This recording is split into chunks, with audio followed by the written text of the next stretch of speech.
जय माता दी दोस्तों, आपके अपने चैनल धर्म साधना में आपका बहुत बहुत स्वागत है। माँ भगवती दुर्गा की कृपा सदैव आप और आपके समस्त परिवार पर बनी रहे।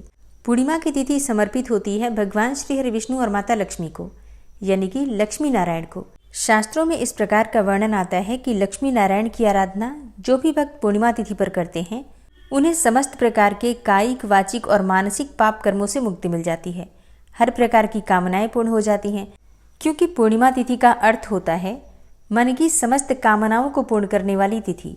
और पूर्णिमा तिथि के दिन चंद्रमा की पूजा की जाती है जो कि मन के कारक होते हैं, और इसके साथ ही भगवान सत्यनारायण की पूजा की जाती है जो कि हर प्रकार की कामना को पूर्ण करने वाले हैं। तो पूर्णिमा तिथि पर आप ये सभी कार्य कर सकते हैं बिना व्रत किए भी। मतलब आप चाहें तो व्रत कर सकते हैं, लेकिन जो भक्त व्रत नहीं भी करते हैं उन्हें भी भगवान सत्यनारायण की कथा करनी चाहिए, लक्ष्मी नारायण की आराधना करनी चाहिए और चंद्रमा को अर्घ्य भी जरूर देना चाहिए।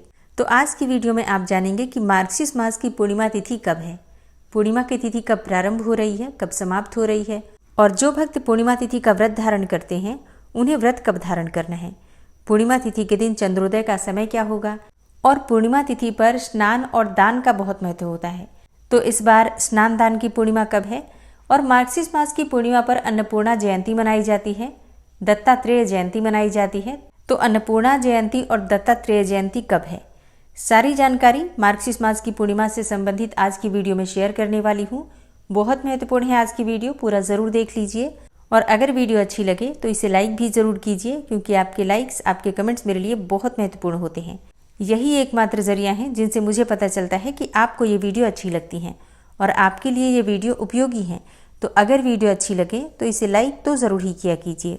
दोस्तों, मार्गशीर्ष मास की पूर्णिमा बहुत विशेष होती है। इस दिन को अगहन पूर्णिमा, मोक्षदायिनी पूर्णिमा और बत्तीसी पूर्णिमा के नाम से जाना जाता है। शास्त्रों में इस प्रकार का वर्णन आता है कि मार्गशीर्ष मास की पूर्णिमा के लिए चंद्रमा को अमृत से सींचा गया है, इसलिए इस चंद्रमा के दर्शन करने से मोक्ष की प्राप्ति हो जाती है, मतलब अपार सुख की प्राप्ति होती है। इसके अलावा ऐसा भी कहा जाता है कि इस दिन जो हम दान धर्म करते हैं, मतलब जो भी शुभ कर्म इस पूर्णिमा पर किया जाता है, उसका फल हमें 32 गुना होकर प्राप्त होता है। जैसे कि हर महीने की जो पूर्णिमा आती है उस दिन आप व्रत धारण करते हैं या फिर दान करते हैं या मंत्र जप इत्यादि करते हैं, तो उसका फल जितना प्राप्त होता है उससे 32 गुना अधिक फल प्राप्त होता है। मार्गशीर्ष मास की पूर्णिमा पर जो भी आप शुभ कर्म, मंत्र जप इत्यादि करते हैं, व्रत इत्यादि करते हैं, तो आपको 32 गुना अधिक फल दूसरी पूर्णिमा से प्राप्त होता है, और इसीलिए इस पूर्णिमा को बत्तीसी पूर्णिमा कहते हैं। तो आप अगर बाकी पूर्णिमा नहीं भी करते हैं तो इस पूर्णिमा का व्रत आप कर सकते हैं, या फिर व्रत नहीं भी कर पाते हैं तो विधि विधान से भगवान श्री लक्ष्मी नारायण की पूजा कर लीजिए, भगवान सत्यनारायण की पूजा कर लीजिए, और चंद्रमा को अर्घ्य तो ज़रूर देना है आपको, क्योंकि इससे आपको मानसिक शांति मिलती है, हर प्रकार का सुख भी मिलता है। ठीक है, और ये पूर्णिमा तो वैसे भी बहुत महत्वपूर्ण है। और अब बात करें कि पूर्णिमा तिथि कब प्रारंभ हो रही है, कब समाप्त हो रही है, और व्रत हमें कब धारण करना है, तो देखिए इस बार की पूर्णिमा तिथि प्रारंभ हो रही है 14 दिसंबर को शाम को 4:58 पर, और पूर्णिमा की तिथि समाप्त हो रही है 15 दिसंबर को दोपहर में 2:31 पर। तो ऐसे में पूर्णिमा का व्रत कब धारण करें? देखिए, इस बार सूर्योदय कालीन पूर्णिमा हमें प्राप्त हो रही है 15 दिसंबर को, जो कि दोपहर में 2:31 पर समाप्त भी हो जा रही है। अब जैसे पूर्णिमा में रात्रि के चंद्रमा का बहुत महत्व होता है, ऐसे में 14 दिसंबर 2024 को पूर्णिमा का चंद्रमा हमें प्राप्त हो रहा है।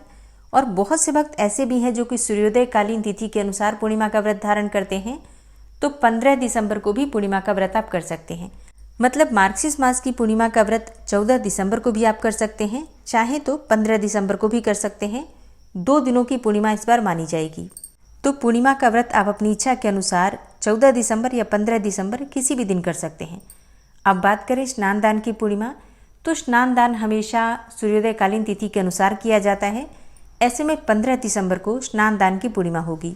अच्छा, बात करें अन्नपूर्णा जयंती की, तो अन्नपूर्णा जयंती को लेकर मतभेद है। बहुत से स्थानों पर अन्नपूर्णा जयंती सूर्योदय कालीन तिथि में मनाई जाती है, और कई लोग हैं जो कि पूर्णिमा, जो कि रात्रि की पूर्णिमा होती है, उस दिन भी मनाते हैं।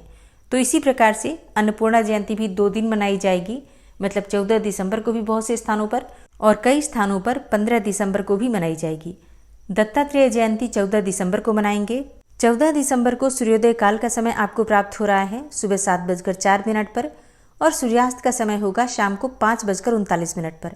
इस दिन चंद्रोदय का शुभ मुहूर्त आपको प्राप्त हो रहा है शाम को 4:37 पर। इस समय में आप चंद्रमा को अर्घ्य दे सकते हैं, चंद्रमा की पूजा कर सकते हैं, दर्शन कर सकते हैं।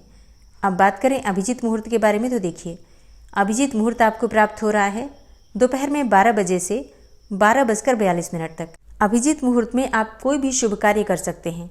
और 14 दिसंबर को ब्रह्म मुहूर्त का समय आपको प्राप्त हो रहा है सुबह 5:28 से सुबह 6:16 तक। तो अगर आप 14 दिसंबर को पूर्णिमा का व्रत करते हैं तो ब्रह्म मुहूर्त में आप उठकर स्नान कर सकते हैं, पूजा कर सकते हैं।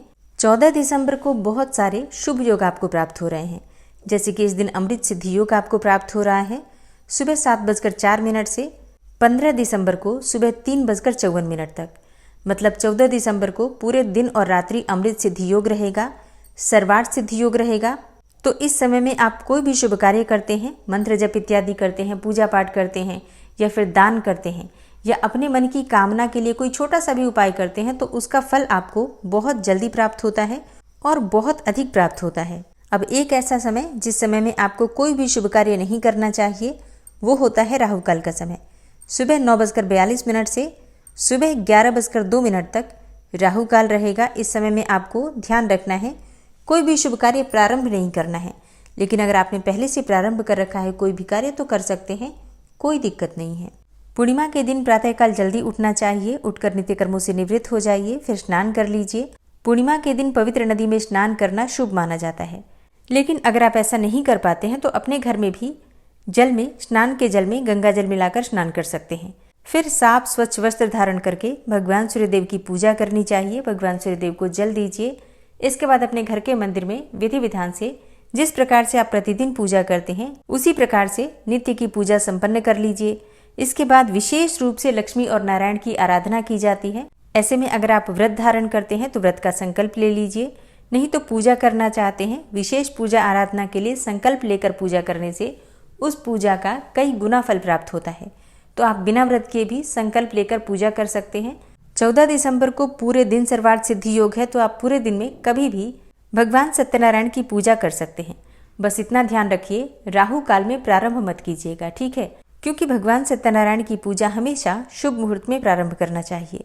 और फिर शाम के समय जब चंद्रमा उदित होते हैं तो उन्हें अर्घ्य देकर अपना व्रत संपन्न करना चाहिए।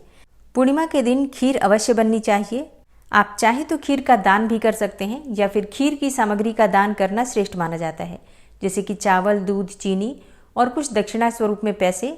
ये सभी चीजें एकत्र करके और किसी ब्राह्मण को या फिर किसी पुजारी को दान करना अत्यंत ही श्रेष्ठ और शुभ माना जाता है। तो दोस्तों, इस बार की जो पूर्णिमा है 2 दिनों की है, 14 दिसंबर को भी और 15 दिसंबर को भी। व्रत आप दोनों दिन में किसी भी दिन कर सकते हैं, लेकिन स्नान दान की पूर्णिमा 15 दिसंबर को ही मनाई जाएगी। उम्मीद करती हूँ ये वीडियो आपके लिए उपयोगी होगी। अगर वीडियो पसंद आई हो तो वीडियो को लाइक कीजिए, शेयर कीजिए और चैनल पर पहली बार आए हैं तो सब्सक्राइब करके बेल आइकन को जरूर प्रेस कर लीजिए अगर आपको आज की वीडियो अच्छी लगी है तो। मिलती हूँ मैं आपसे अगली वीडियो में, तब तक के लिए जय श्री राधे।